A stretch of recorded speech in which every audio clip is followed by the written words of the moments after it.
Ravi, thank you so much for joining us today. Pleasure. Thank you. So it appears that the Fed and the major central banks of the world are set to start normalizing policy. And we do share your view that the pace of tightening could be gradual and be done quite cautiously.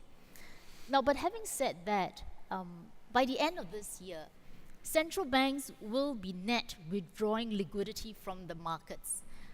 Do you think that the global economy is ready to cope with this so-called quantitative tightening? Well, I think the expected normalization of monetary policies, by which there are two elements: a gradual increase in the policy rates, and two, the gradual reduction of the central bank's balance sheet. It's something that has been anticipated for a very long period of time. So I think if the pace and timing proceeds as per expectations, most economies should be well prepared, corporates and households should be well prepared. But we all know that some corporates and some households have overstretched, have taken on too much leverage, and there will be these pockets of vulnerability that will manifest. How large they will be, how they are managed, will then determine how the world copes with the withdrawal of liquidity. But we must realize that we've been living through a very artificial period for the last 9 years. And we do need to adjust to a more correct pricing of credit, of liquidity, and the amount of funds in the system. That's why I said the potential derailer is whether there's an inflation surprise that forces the central banks to respond faster than they themselves today expect to. Okay. And what about China? Now, China is also in the midst of financial regulatory tightening, and the 10-year government bond yield in China has now risen close to about 4%. What is your view there? Do you think that they can manage growth and deleveraging at the same time? I think the Chinese authorities have done an amazing job so far of managing this careful balance. We could all quibble over whether they got every detail correct. They probably did not. But by and large, they've kept the economy on an even keel and prevented the buildup of financial risks in the system from getting out of hand. This year will be critical. They will step up more forcefully on deleveraging. I think the increase in bond yields that I referred to is reflecting a part of the broader global normalization of credit conditions and cost of funding conditions, and this is to be expected as the US continues to raise interest rates. More importantly, I think from a domestic perspective, the central bank and the financial authorities do want to get a more correct pricing of credit in the Chinese economy. And if they do this well, the contradiction between growth and deleveraging will be much reduced, because if every dollar of credit is properly priced and allocated to the most productive user of those funds, growth does not need to suffer so much, even as borrowing costs rise and liquidity is withdrawn. So that is the challenge they need to have. What do you think is the kind of growth rate that the Chinese would be comfortable with?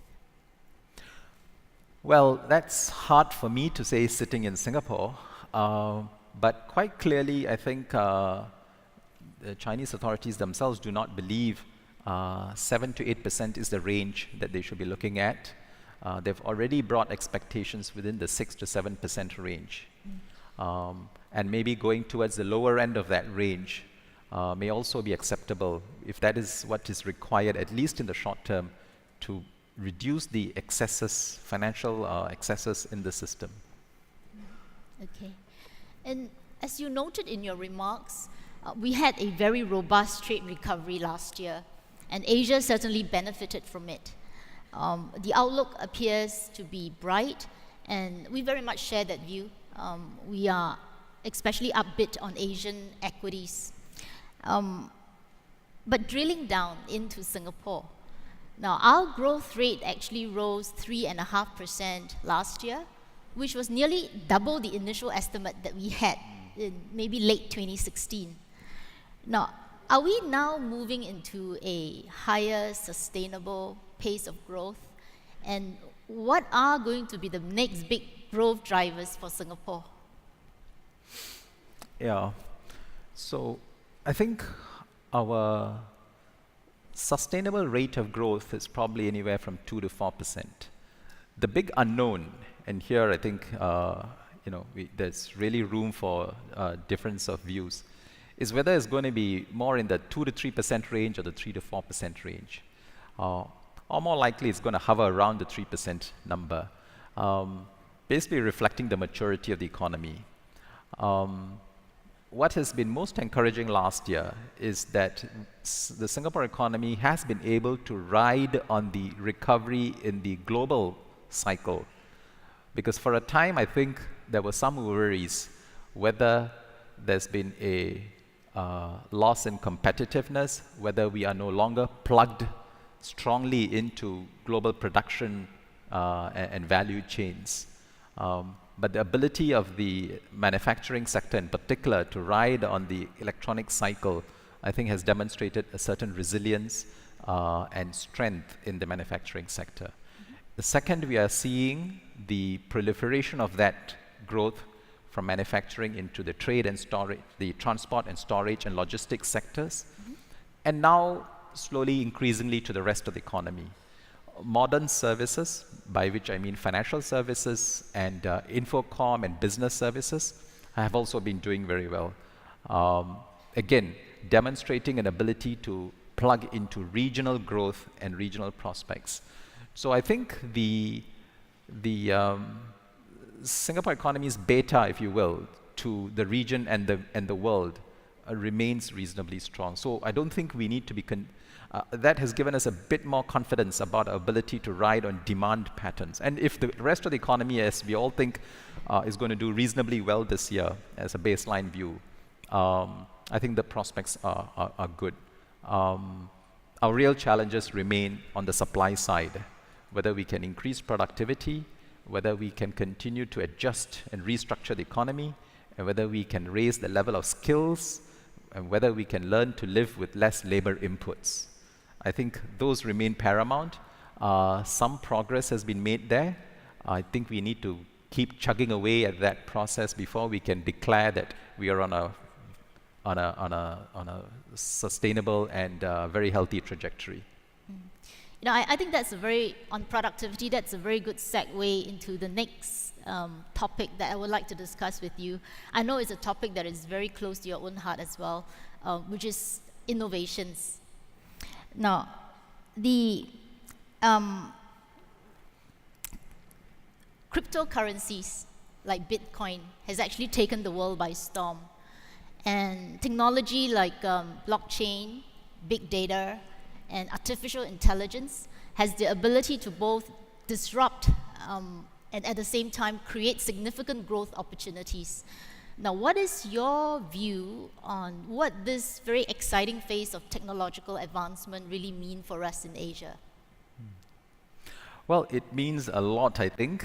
And I think especially for Singapore, it is almost everything, innovation. Because as I said, if our source of growth is increasingly going to be dependent on productivity rather than labor inputs, and if you look at within productivity, where is growth going to come from? I think the workforce is already reasonably well educated and skilled. Capital labor ratios in Singapore are pretty high. There's already a lot of capital intensity. The main source of productivity growth is going to come from innovation, from the application of technology, rather than more machines, but the application of technology to improve business processes, automate, add more value, create better synergies between human capital and technology. I think that's going to be the crux for productivity growth. And so innovation is critical for Singapore's economic future and also for the other countries in Asia. Yes. Yeah, I wanted to ask you about the crypto part as well. Yeah. How realistic is it for a currency like, well, a digital currency like Bitcoin to really be integrated into the real economy? Yeah. So let me come to that. So you mentioned a variety of technological forces and interesting applications that are taking place. And I think we will do well to watch them very closely, to experiment with them, to invest in them, but keep an open mind. See, the whole point about innovation is that it is a path fraught with risk and failure. So not all of this is likely to succeed. So let me come to cryptocurrencies. Again, rather than take a broad brush view, let's look at it carefully. There is cryptocurrency and there is the underlying technology of blockchains or distributed ledgers. Now, the distributed ledger or blockchain technology doesn't depend on cryptocurrency per se, right? It is a system of keeping a ledger of ownership of assets and track monitoring of transactions, if you think about it that way.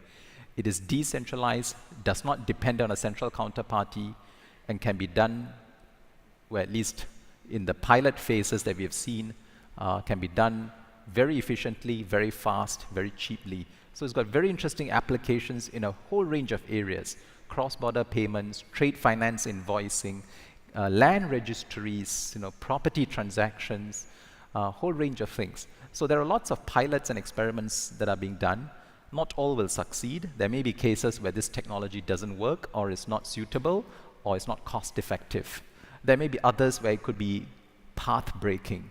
So we need to innovate and experiment. Now, cryptocurrency is a digital token used in the blockchain. And insofar as being used in the blockchain, it serves a very useful purpose.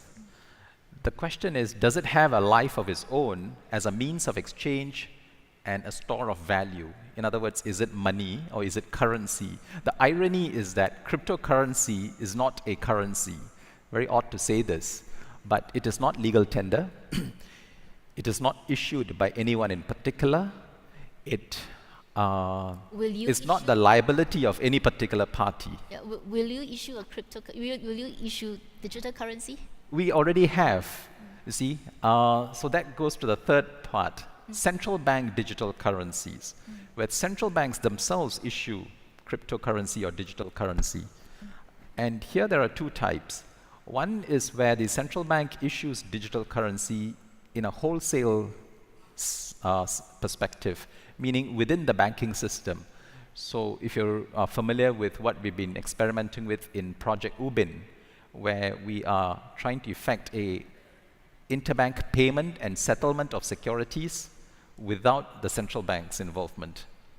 And there we issued a digital currency, a central bank digital currency, which is used in that blockchain. At the end of the transaction, the currency is exhausted. It is not being used as a store of value. It is used to facilitate the blockchain. We're now trying to do it cross-border, much more difficult, but let's try. It's an entirely different proposition if a central bank issues digital currency directly to the public. That means you and I will have an account with the central bank. The central bank has a liability to us as individuals. I'm not sure that's a good idea. I'm not ruling it out, but I can't see why you would want to do that, because that completely disintermediates the banks. It can create very unintended consequences. During times of stress, there will be a bank run. People will put everything into digital currencies with the central bank. So I'm not sure we want to do that.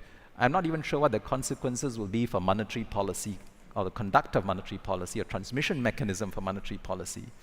So I think most central banks are very careful about crossing that step to issue cryptocurrency or digital currency directly to the public. Central banking has always worked through the creation of central bank liabilities vis-a-vis the banking sector, right? And the banks do the credit creation. So I'm not sure we want to upset that. So there's a lot of study being done. A lot of people are thinking hard about it. I would say there's no rush. There's no compelling need to do it. Seems to me at this point quite a risky thing to do. But we will continue to use digital currency in blockchain experiments within the banking system, where I think they serve a useful purpose, there's a compelling value proposition, and the risks are much lower. Okay. Finally, the last thing about cryptocurrency being used as an instrument of investment, or should I say speculation. See, that is quite different from all that I've spoken about, because that is not technology. That is like Dutch tulips, something that you expect, whose value you expect to keep increasing, and so you buy more and more of it, hoping that you can sell it off before its value comes down. That kind of speculative dimension that has come into cryptocurrency is something we are quite concerned about and have issued advisories about. And I do hope when that fever has gone away, when the crash has happened, it will not undermine the much deeper and more meaningful technologies associated with digital currencies and blockchains. Okay. I need to end with an old economy question. Now, the real estate market here actually is off to a good start in 2018. And the private property price index actually rose last year, 1%, reversing 4 years of decline. Now, is the MES concerned about the recent revival in prices? Are you thinking of new measures?